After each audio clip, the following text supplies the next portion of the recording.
ljepote naših snova,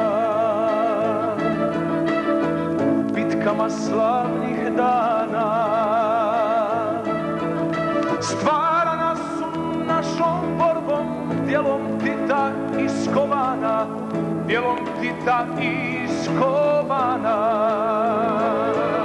Stvarana su našom borbom, djelom Tita. Danas je svakome jasno da koegzistencija ne može biti aktivna i miroljubiva koegzistencija ako životarimo jedan kraj druga, nego da aktivno sarađujemo na raznim problemima, ekonomskim, kulturnim i drugim.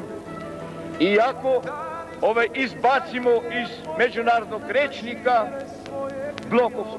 blokovska podjela i ako pođemo u pravcu jedinstvenog gledišta u svijetu, da mir je iznad svega, da sve drugo mora biti počinjeno tome.